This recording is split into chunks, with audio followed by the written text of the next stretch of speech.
Alright, hello everybody. So, yesterday I made a video where I reacted to Jordan Peterson on Jubilee, as well as Fuentes' reaction to the incidents, and then finally I closed off watching Dean tear apart Nick on religion. In that video I came off as, markedly partisan, and that is something that I wouldn't consider myself to be, at least within the context of the traditional left-right divide. And so I wanted to make this video just looking into this Dean character a little bit because I find Dean to be as bad as Nick in a lot of ways. I find Dean to be dishonest. I find his style of argumentation repugnant. I think that he, goes for cheap gotchas. He's not interested in substantive discourse. I don't think that he's seeking truth. And I think that these two videos that we're going to watch demonstrate that pretty well. In this one, he's debating a guy named Hayden. I don't know much about this guy, but I've seen him a few times. He's like a Christian. And he's debating Dean and Parker on the question of abortion. And I'm not going to watch the first 9 minutes or so, just because, it's not really pertinent to how Dean and them argue. It's Hayden going over his position. But if you're interested, go check out this video and watch the first 9 minutes, because I think you get to see just exactly why I don't like Dean. They're constantly interrupting him. They're being rude. They're condescending. It's just, this kind of debate style that is becoming popular on TikTok and stuff. It really only appeals to people who already agree with you. To everyone else, you just come across as insufferable. I don't think anyone really, engages with these figures as though they are, I'm referring to Dean and Parker, as though they are like arbiters of truth or very serious people. And that was part of the reason I made the video yesterday, just because it was surprising that, they were able to, pick at Nick so easily, given that he, part of his identity as being a Catholic. You would expect him to be able to defend that a little bit. But regardless, let's get into this video. I think that this video is good because it demonstrates something about Dean and Parker, mostly Dean, because I'm not going to throw Parker in because this is Dean's debate, but it demonstrates that Dean is not reasoning from, from scratch.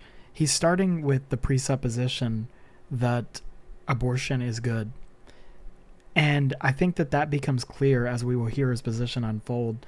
And, that kind of reasoning just isn't good. You shouldn't reason like that. You should be open to getting at questions of what it is that we value and what are the implications of valuing those things, as opposed to constructing an argument from, a presupposition. So, and, I understand, some might argue that all axioms are presuppositional, but you would be hard-pressed to find anyone who says a fundamental axiom is that abortion is good, right? And so that's really where the disconnect comes from there. But without further ado, let's get into this. Let's hear a little bit about how does Dean justify abortion, right? Your view, what would you consider makes a human being, actually any being, value? What would you consider gives a being a right not to be murdered by another human being? So that's a big question, and it has implications for abortion, and as we'll see, for other things like veganism. What is it that you value when, you say that this person has a right to life, that we shouldn't infringe upon their freedoms, or whatever it is that you say comes about with the right to life? What is it that is valuable there? And he has his answer, his little pre-programmed answer. Let's hear it. So I hold a conjunct to distribute moral value sufficient to grant the right to life. I hold the same conjunct as Parker, and that would be a conjunct between past, present, and future subjective experiences. If you'd like me to explain to you what a conjunct is, if you don't happen to know, please feel free to ask. However, I bet you do.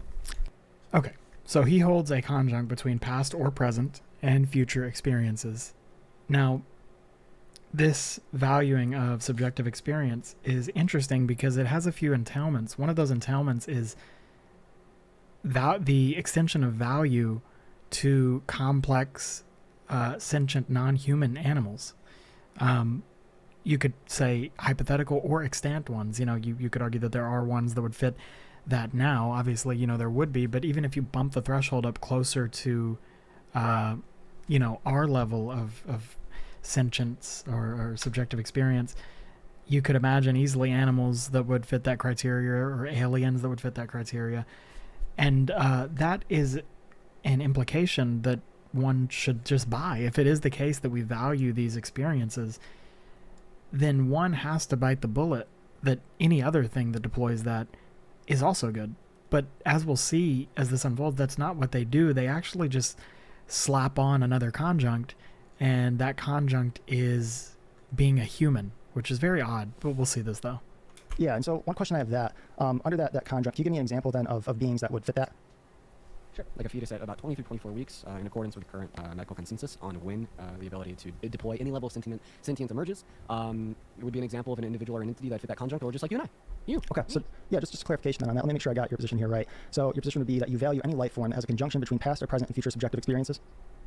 So typically this conjunction would be applied to grant the right to life in a special sense to humans, but that gets into like a lot of nonsense. So like for all intensive purposes, that'd be the position. It would entail ethical veganism. You might take it down that road, and that's just, I'd say, the easiest position to argue for all intents and purposes. But the water could get muddy. Like for instance, if you could hold like another clarification of you also have to be a human for some other reasons, but just another conjunct is generally true. Okay, so just a question on that then. If you had to choose between saving 10 adult pigs or one newborn human being, which would you choose? It'd be the newborn human being for the reason that we already listed. What's that reason? Maybe I missed it. Yeah, like conjunct of human. They meet a particular threshold of rationality, so we also have the same. Just 1 second there. Look at that reasoning. Like, it's now no longer what is it that we value. It's a patchwork argument that's being deployed post hoc to justify their position. Like, look how carelessly Parker's like, we'll just add another conjunct. How many conjuncts are you gonna? Is that what you're gonna do every time you get pushed into valuing something or some absurd conclusion? You're just gonna add another conjunct? We're gonna get into it in a second, but I'm gonna pose a pretty simple hypothetical that just completely exposes the absurdity of the position that what we value is a conjunct between past or present plus future experience plus just messy, stupid definition, but plus human for whatever reason. Hayden goes into a little bit of we'll let it run, but he starts talking about like water bottles and stuff. It's kind of weird. But don't all of the adult pigs also have a conjunct between past or present and future subjective experiences?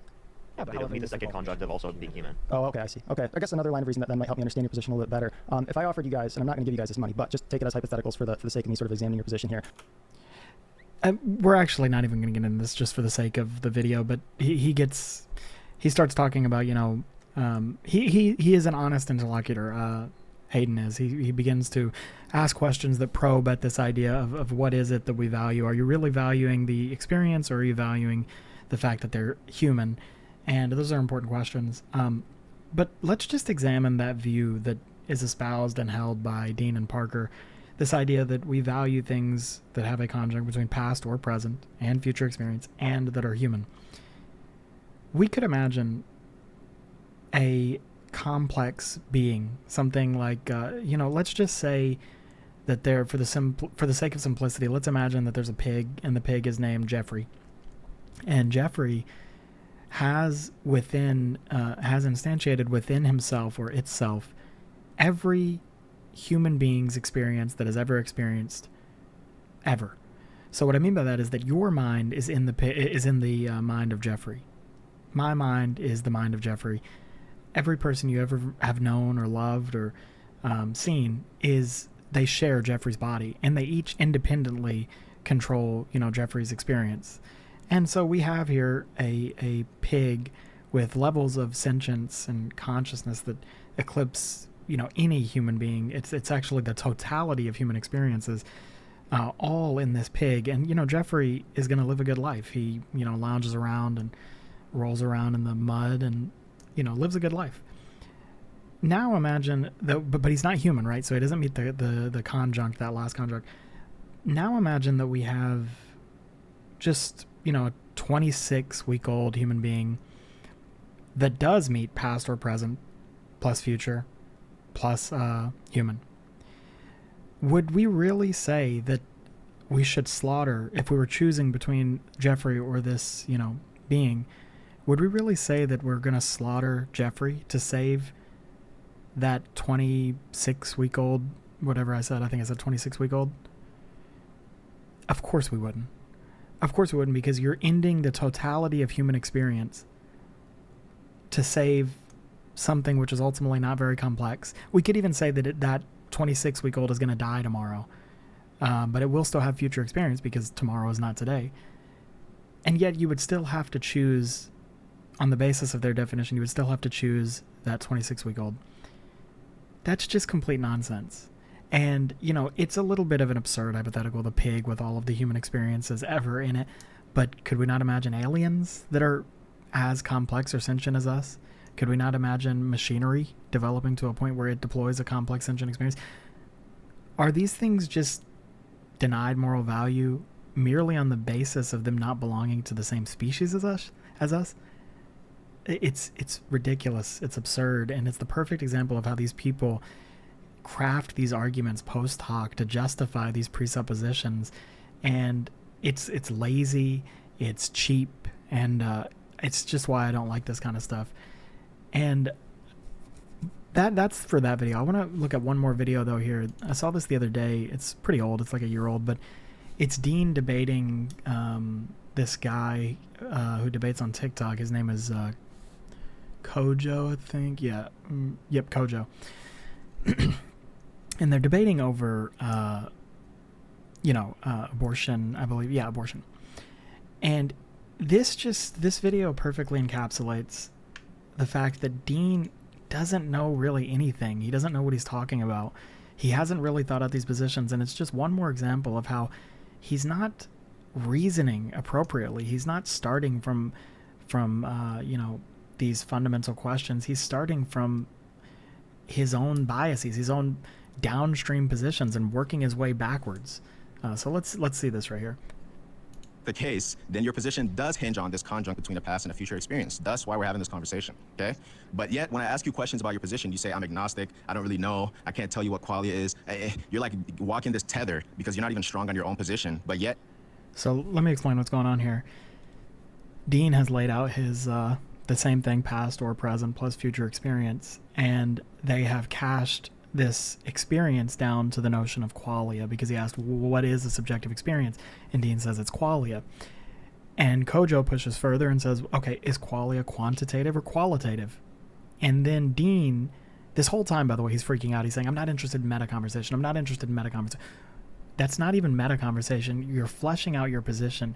If your position relies on qualia, if that is the thing that determines whether something is valuable, we need to understand what it is qualia is. And it's especially important because Dean uses, he says, well, Kojo asks, how do you know when qualia begins? And Dean says, we can look at the empirics.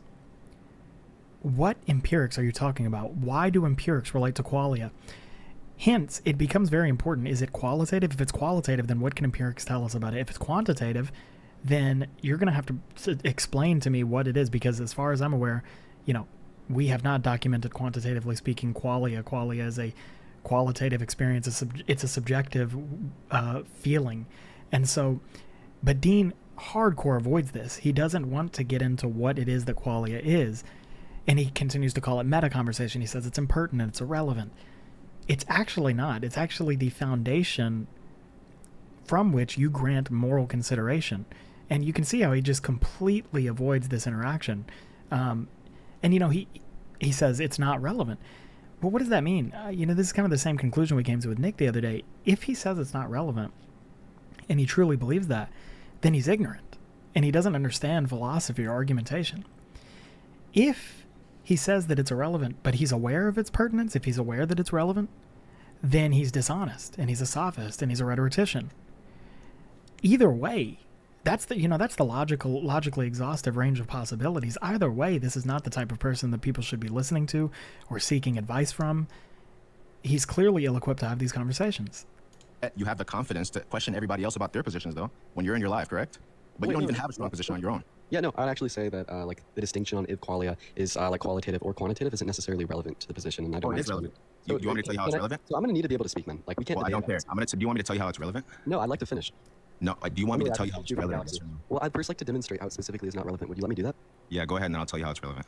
Yeah, sure. Right. So like in the context of like what subjective experiences are, right? Like at the start of the debate, I did give you pushback on how I didn't really want to engage in meta conversation. However, right, like I don't mind doing so, right? So we kind of went through exactly what subjective experiences are under my worldview, how we define them, and how it reduced down to qualia. You then push for further meta conversation in the context of like, if I think the mind is identical to the brain, I told you I'm a substance dualist, and now you're pushing for even further meta conversation on like what. Even that, like, what, you're a substance dualist, like, dude.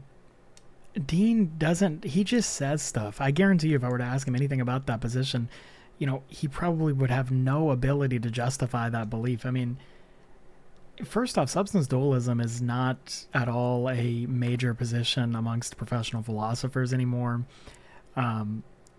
It's just, you know, I don't even know how he came to that position or how he justifies it, how he, you know, deals with the problem of interaction. Like, this guy is completely ignorant.